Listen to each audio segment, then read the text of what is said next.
Hi all, Hal here with, believe it or not, a take on Mars. I'm going to do something a little bit different. Some of you folks know that I really enjoy space-based games, specifically the sci-fi style games. One of the things that I really like are like Space Engineers, Empyrean, those type of crafting games. I've also been known to play a little bit of Kerbal Space Program.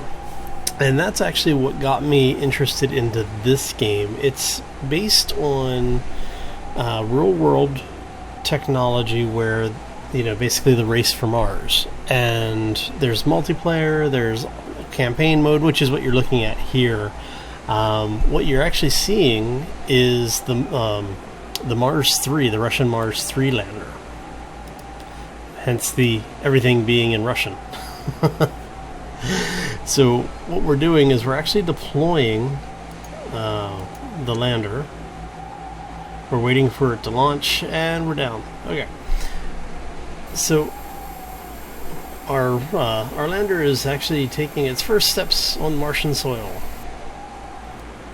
So what we want to do is target that. We're doing a soil sample, and once we're done, awesome. And now we continue moving, and basically we just need to complete the objectives in order to progress. So what got me into this game, I noticed it being mentioned by a couple of people, and I figured I'd go take a look. It looked kind of interesting because of the multiplayer aspect, as well as the online, the single player non-campaign modes. Is actually a crafting system where you are building a base on Mars. We're going to go ahead and just skip the tutorials. I've already seen them. Basically what happens is, as you go through the game, all of these topics have a tutorial associated to them, and it'll walk you through what's going on. But like I said, since we've already seen it, I'm going to go ahead and skip this. I'm going to use game time. You can use real time. As you can see from the menu selections here, basically the game progresses even when you're not playing. But what that means is that you cannot use the time skipping, and because I want to get through some of the basic stuff, I'm gonna do the skip time. So right now you're in the control room. When you've started deploying vehicles around Mars, the 3 monitors here will show you the last 3 probes that you've deployed, whatever their cameras are set for, and you can actually revisit those in the future.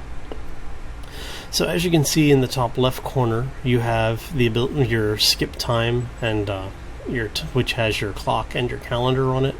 There's a notifications tab, so anytime you've completed anything, any new mission objectives, statuses, those will appear here.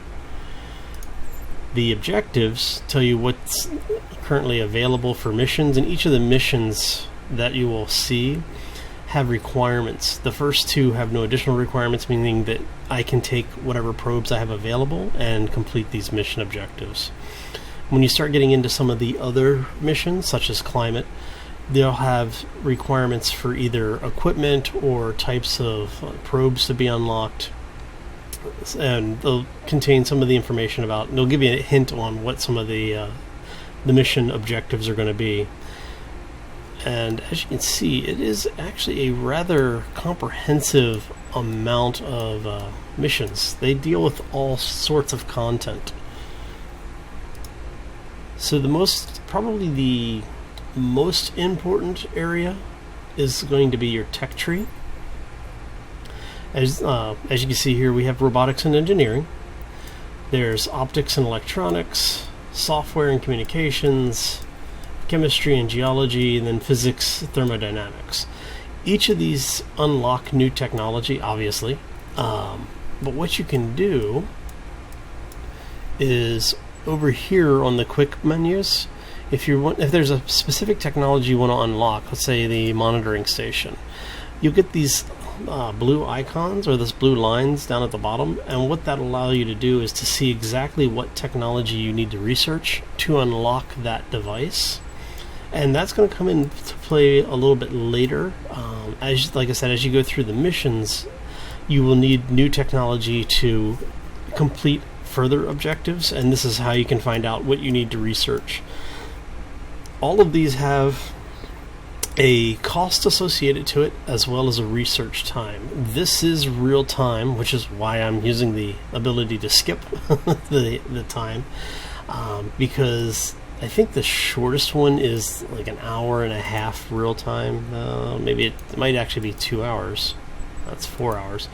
I mean, some of the later technology gets up into the like real days before you're able to unlock them. So using the time skip, very beneficial. 3 hours for this one. Yeah, 2 hours. So, yeah, so it does look like 2 hours is the shortest.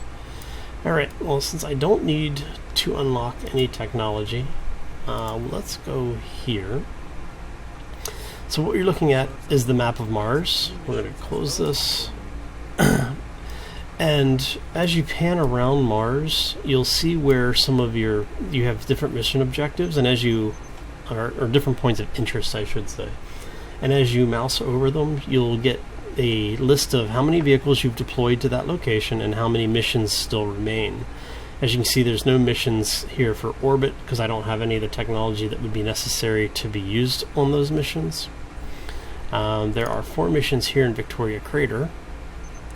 So what we would do is, this will tell you exactly what the mission is worth. Your major worth means if you get there and are able to complete the primary objective, you're going to get $150,000.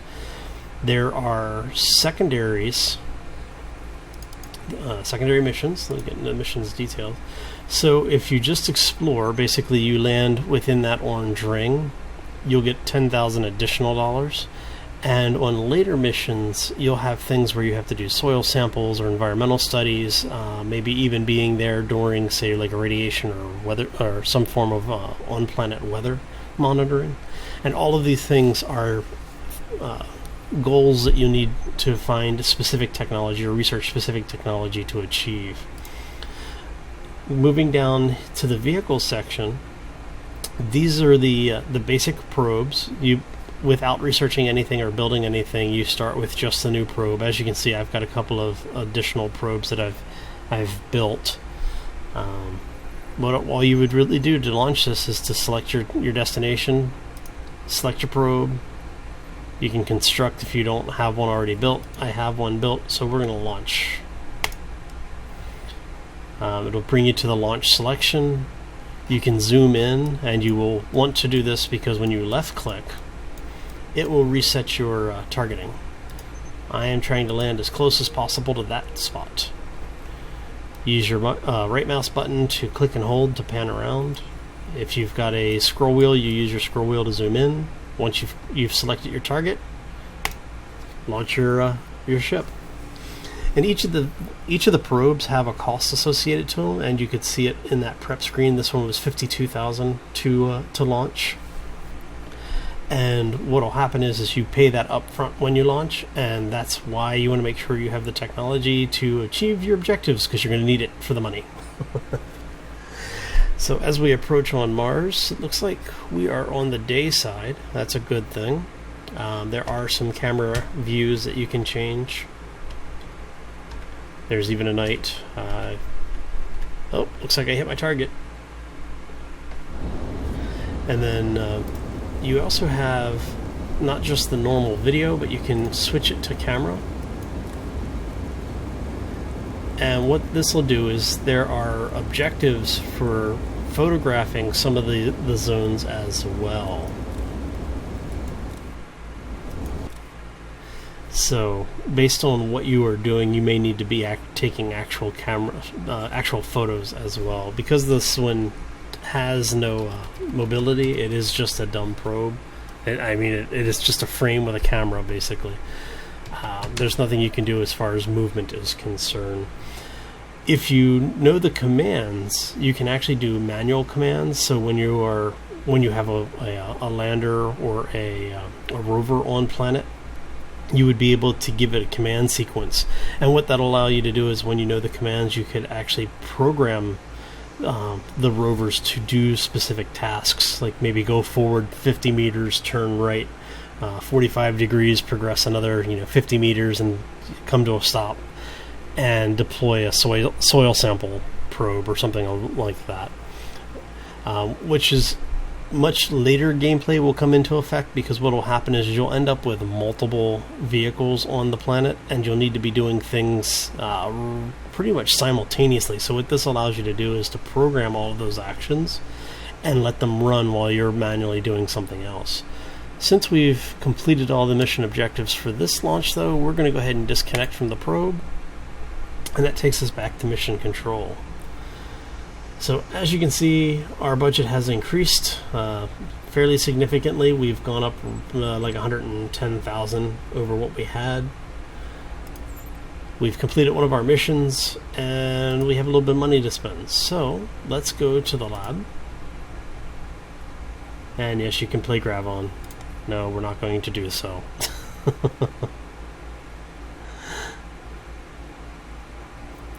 So you have the automated, or the animated, I should say, transitions. You can actually skip all of this and just use the quick menu bars down here at the bottom of the screen. But for the first time through, I wanted to take you through the whole process so you can see everything that's going on in here. So looking at the vehicle bay, we can actually construct a probe. Let's create a new vehicle. Right now, the only thing we have unlocked is the probe body, and it is a very, very simplistic probe. We don't even have cameras unlocked yet. We have just the basic things that are already available. So let's go back in here. Let's go ahead and select this. So yeah, basically we have a very rudimentary telefocus lens, a wide-angle lens, and a basic battery. In this particular probe body, you only have one camera mount, which is here. So what you would do is you select which camera you would want to use. Let's go with telefocus. I haven't used that one before. And then a battery. As you can see here, there's a list of requirements. As you progress up through the probe types, this list will change as to what you can have and what you need to have. When you get to the light lander, or the small lander, you actually have to even have an antenna, just to give you some ideas of what you can do in here. But yeah, that's basically how you would build the probe. It's very simple. You just choose the probe, you choose the parts, and then you save it. You can actually test the vehicle. What this does is they basically take it out to the backyard, drop it off. And I don't have a light on this one. I haven't researched the lights yet.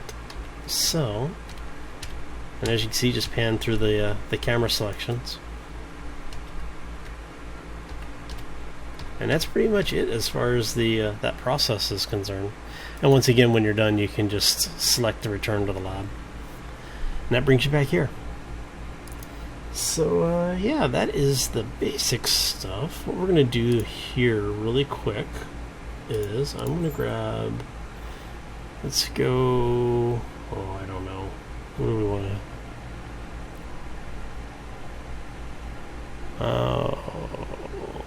let's go small lander just because.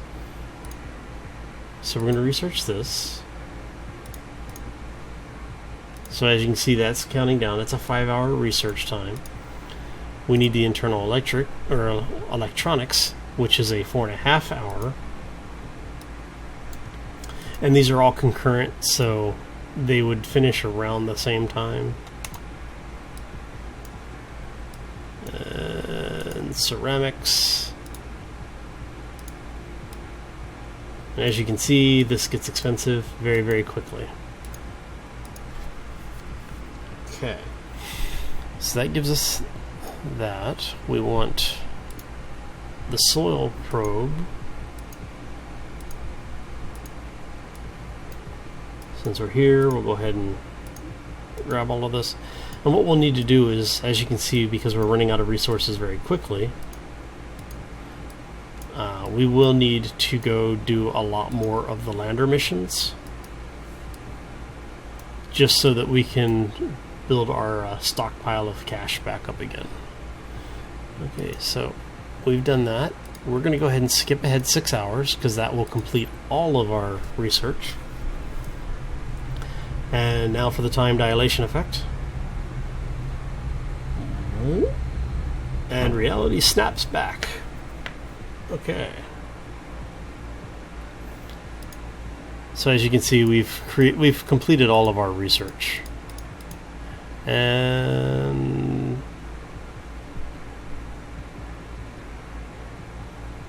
awesome. All right. So now we're going to go back. Actually, you know what? Let's go back into the lab for a second. We're going to create a new vehicle. So we now have the small lander type. And as you can see, it is actually a small lander. With the small lander, you actually unlock a lot more. There are many more parts that you can put on this thing. So let's select the skeleton. So we have the basic things that we had before. So the same cameras, we have a basic battery, but we now have the soil analysis probe. In order to mount this, you actually need another part. What you need is an arm that mounts on the bottom of the lander.